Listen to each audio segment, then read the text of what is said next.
Well, that can be like, I have an idea for blowing this whole thing up and starting from scratch. Not helpful.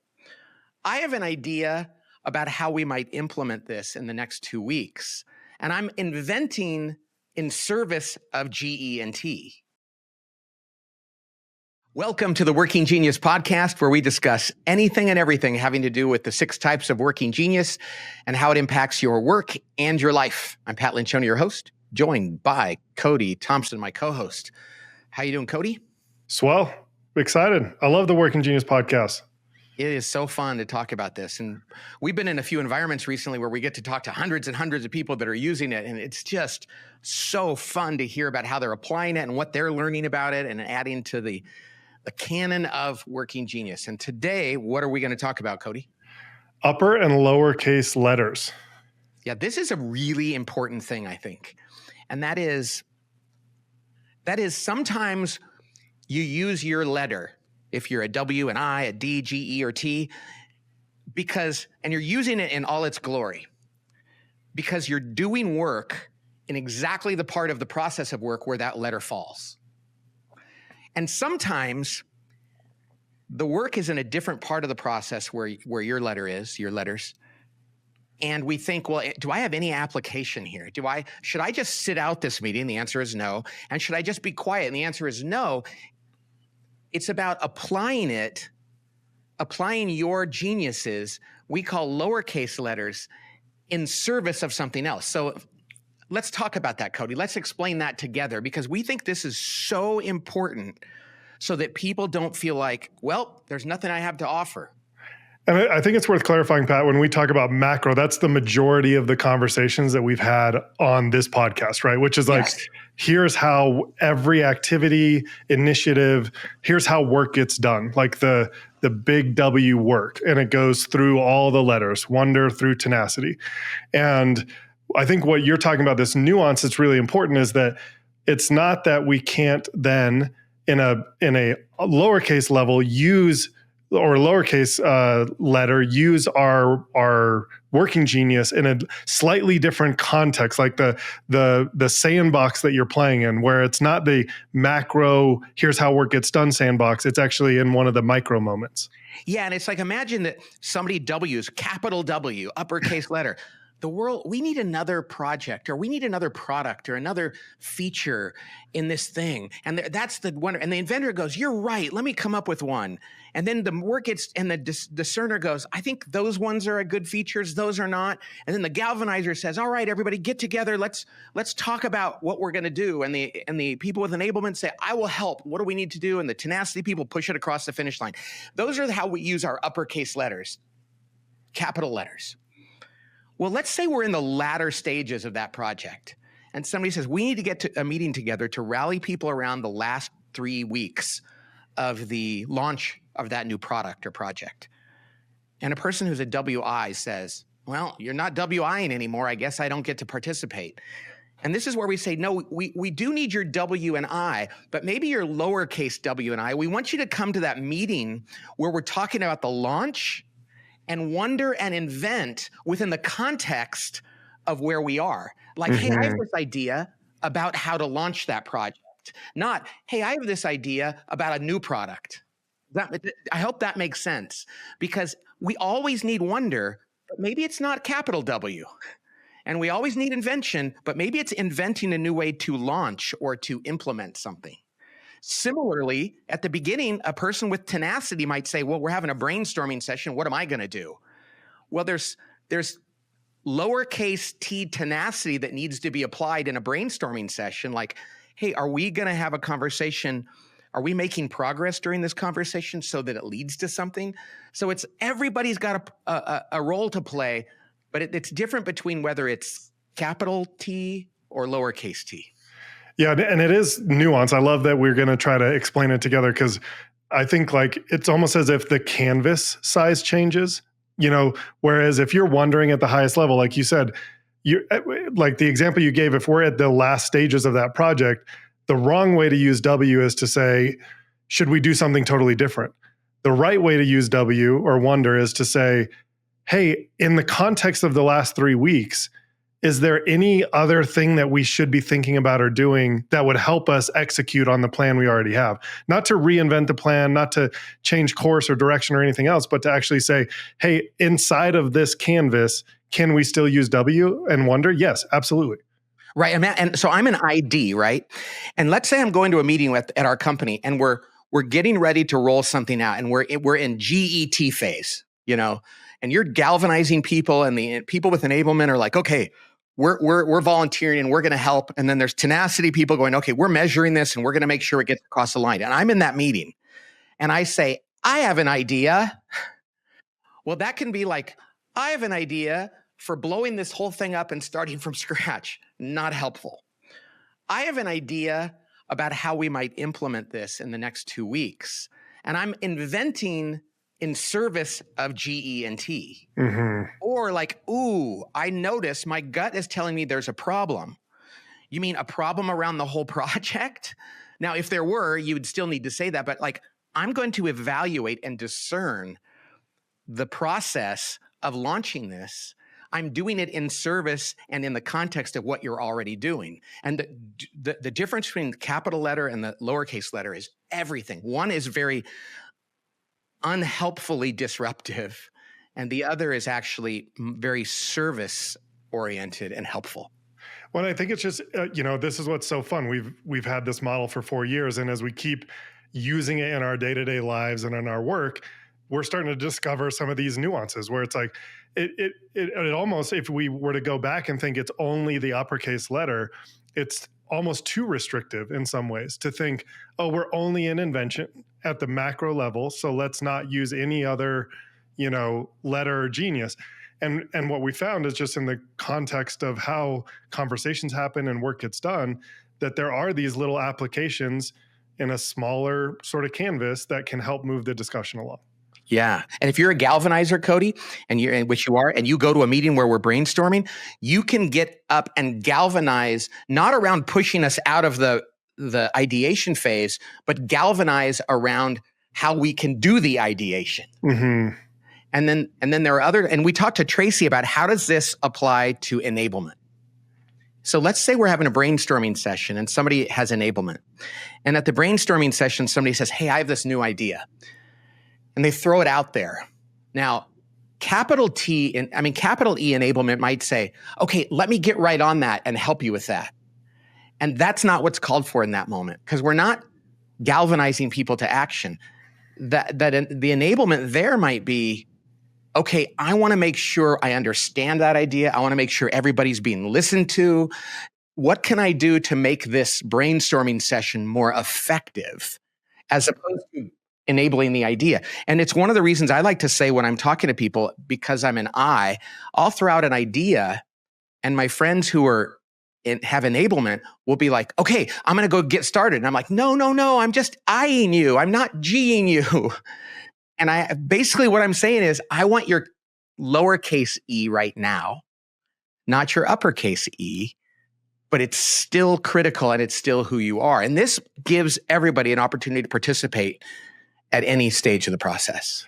I think even as we're teasing out this discussion and this topic, it's sort of why we have always maintained this idea that that your genius is not an excuse for you to not go to certain meetings, right? Like we didn't know exactly this is one of the staple reasons for that, but it's because that all of those activities are happening. Now we should keep the high macro elevation at the right stage of the meeting. So if we're having a wonder, invention, discernment meeting, let's be clear about that. Let's make sure we're executing the meeting that way. But we often got asked over and over again, well, if I don't have that genius, should I just not go? And we're like, no, you should go. And we didn't have the exact reason to articulate it other than like, well, you might have to sit on your hands or it might be uncomfortable for you a little bit. And I think that this just allows a more robust discussion and a more robust participation from every genius, but with just the right context. Yes. One of the ways I think we discover this, or a great application, is recently I've been in a bunch of meetings with Matt, our producer, who doesn't produce full time. He's also a product development person and a content person. And we've been in a few meetings. He's a WD. And if we're inventing, he's kind of like, listen, I'm not a good inventor. I don't really. And then we were in some other meetings, which were pretty much about getting stuff done further downstream. And he comes along, and Matt, you can speak up and explain this. He comes along and applies his WD in a way that unsticks us in implementation. How would you explain that, Matt? Because it's happened a number of times recently, and I think it's led to this breakthrough. I'd describe it as more course correction than changing altitude. Interesting. Course correction. So you're staying within a given altitude and helping us change course there rather than pulling us back up higher to the previous altitude. Is that what you mean? Yeah. Okay. Explain to us what's going on in your mind when you're in those meetings. Well, like we've talked about, it's whatever our geniuses are, that's kind of our knee-jerk reaction to apply it to how we solve problems and how we contribute to those meetings. So in the moment, I am sort of having to consider how to not get turbulence, how to not kind of bring the altitude back up all the way to W. Which means not using the capital letter, the uppercase. Exactly. Yeah. So I'm trying to just apply it in a way that's going to help us stay on the right track, but also without disrupting the meeting and kind of throwing everybody off. Are you conscious of that when you're doing it? Yes. But okay, only because I understand this language and this model. If it wasn't that, I'd be tossing out plenty of questions and probably pissing everybody off. But so you're self-regulating in that moment, knowing that they are in this phase. I need to shift into lowercase and apply it in a way that honors where they're at rather than disrupt, not in the disruptive responsive, but rather than disrupt this by pulling them out of there. Yeah. Yeah. You know, it's interesting, Pat. I think that happens. I've noticed that happen with galvanizing too, right? Like galvanizing can try to create energy and momentum for the macro uppercase, stages of work.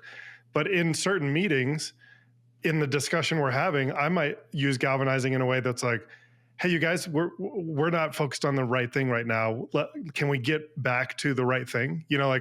Or hey, or it could even be that like, hey, this discussion is going a little too long. I want to make sure we're moving along. And so let's get refocused. And that's not like, if we're in a enablement tenacity conversation, that doesn't pull us back up to re-galvanizing the whole thing. It's kind of using it in the context of that setting to say, hey, let's circle the wagons in this micro moment and make sure that we're getting done what we need to get done. Yeah. And I appreciate what Matt said, Cody, about he's conscious of it, but he's so close to this. And I think what people need to do is probably try to be as conscious as they can of what am I doing right now?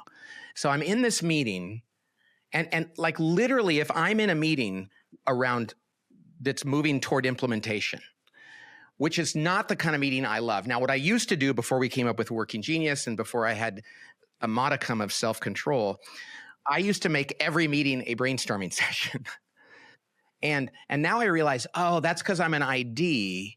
And now what I need to go is go to meetings and go, okay, I'm so tempted to take over this meeting and bring it where I want to be, but I'm not going to do that. I am going to take out my lowercase I and my lowercase d. And I get to play still. I get to use my skills, but I just have to self-regulate and do it in a way that's appropriate. That does require some level of intentionality and self-awareness.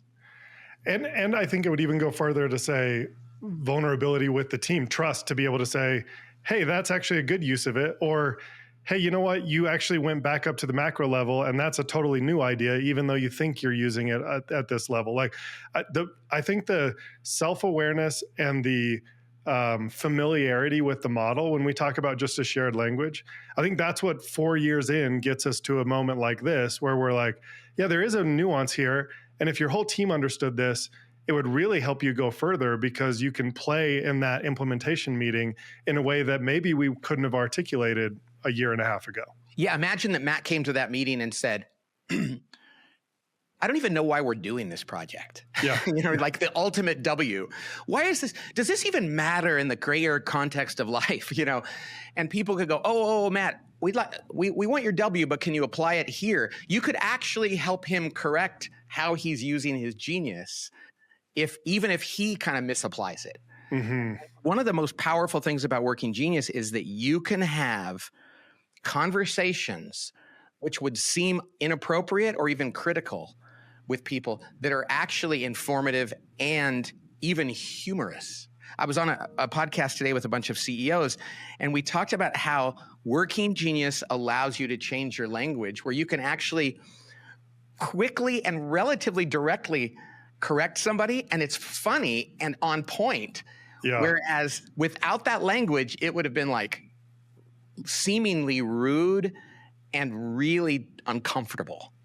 Well, and it's funny that you say that, because I just made the assessment that, oh, your team trusts each other more. But actually, I think you might be more right. Just the tool itself creates this sort of buffer where you can be relative strangers in some cases if you know this really well. You know, I was thinking about, we were just at the Entree Leadership Summit, and a guy walks up to the microphone during your speech to ask a question.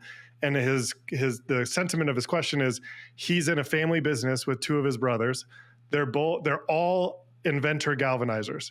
And you were like, oh, you are all that way? Are you sure? You know, like I had the same reaction. I was like, are you sure all three of you brothers are like that?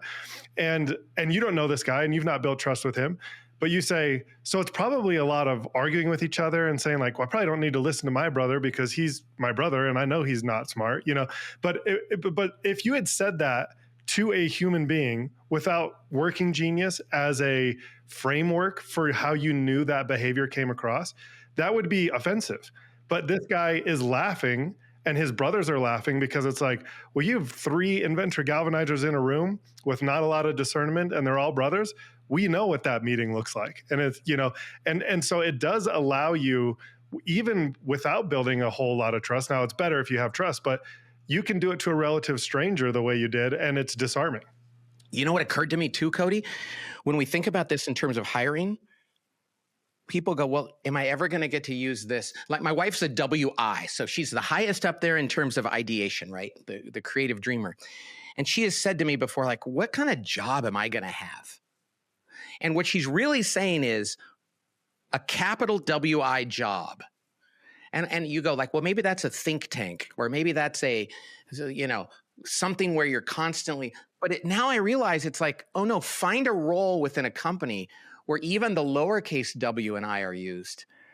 And occasionally you might, because there are certain types that might not get to use the uppercase one very often. Yep. But there's so many occasions for using your lowercase letters, no matter what you are. And it's really hopeful to hear this, because everybody's got a way to contribute at every stage of the process.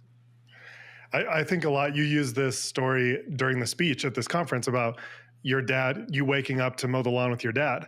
And, you know, what is great is even mowing the lawn. I love the way you use that, because you say like, if he just said, hey, be creative, go make a pattern, do it however you want to do it.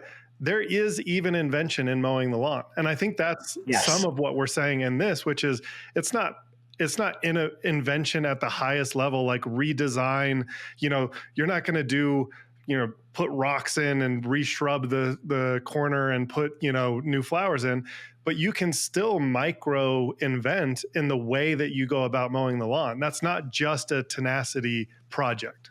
Yeah. And just to add a few little leaves to that tree. So my dad, God rest his soul, I loved him, but he was an ET, I'm pretty sure, maybe a GT.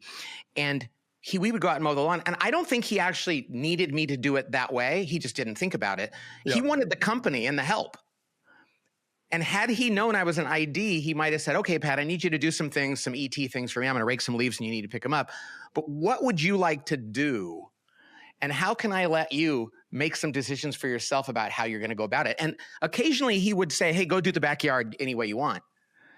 And even that allowed me to have some level of ID in a very ET activity, which is what you just said. But I wanted to put a few more leaves on that tree. And the more we know one another's Working Genius, the more we can say, I need you to do something, but I'd like you to be able to apply your letters, even if they're just lowercase. All right. And I think we don't need to go any further than that. Yeah, I like that. I think that if the practical application I love of this one, which is you can find a way to exercise your genius in the right canvas, even if it's not at the highest level. And I do think it does, you know, I love the point you made about how it opens up what type of job, when people, there's not one job, it's done one way. And if you can find ways to, like Laura, a WI, if she were writing our emails, like if she was in charge of our messaging, how do we use that wonder and invention in that context to help her get more joy and fulfillment? That's awesome. Absolutely. This is kind of a breakthrough. All righty. Thank you, Cody. Thank you, Matt. Thanks to our listeners. We love talking about Working Genius, and there's so many people out there that are certified and using this and helping change people's lives with that. And we appreciate you, and we're looking forward to talking to you next time on the Working Genius podcast. God bless.